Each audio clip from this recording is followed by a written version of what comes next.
Hello, I'm Heidi Sunday. I'm going to demonstrate to you how to make a simple chain in crochet.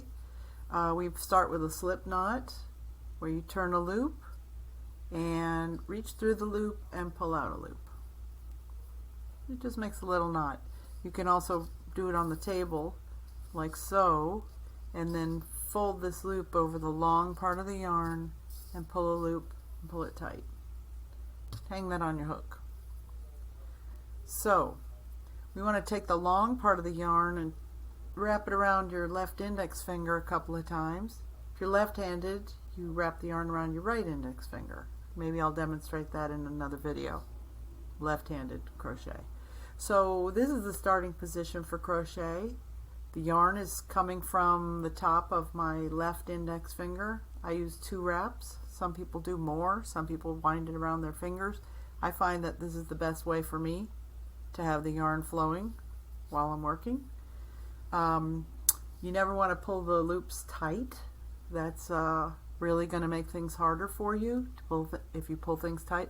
So watch me make my first chain stitch. Dip the yarn under dip the hook under the yarn, pull through and tighten, but not real tight. You want to think of these loops as pretty loose, and each one should look just like the one before it. That's what you're aiming for when you're a new crocheter. You're aiming for consistency in the shape of your loops. You don't want them all different sizes, in other words. So here I have 5 chain stitches on my hook, and I'm going to make some more.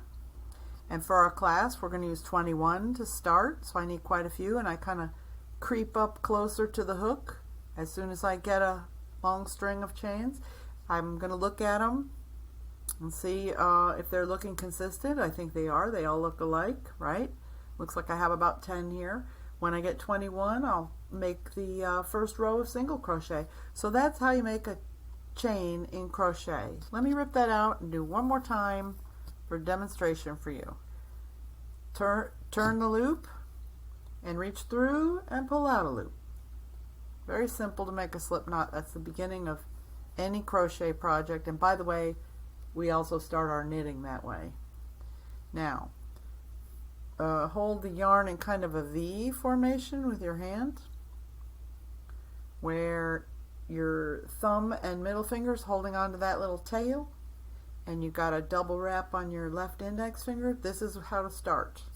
So notice the tail is being held taut by my thumb and middle finger. I have my hook ready to dip under the yarn, pull a loop through, and then grab another and pull them through and tighten them, but not real tight. Real tight is going to be your worst enemy. Nice and loose and consistent. Consistency is more important than anything. See how they're all about the same size? Every time I make one, I'm looking at the one before it to make sure they're all similar in size. And I'm going until I have 21 of them. Okay? Thanks. And I do classes in person and on Zoom. Get in touch. Here's my information. And enjoy. I want you to enjoy your crafts. Thanks for watching.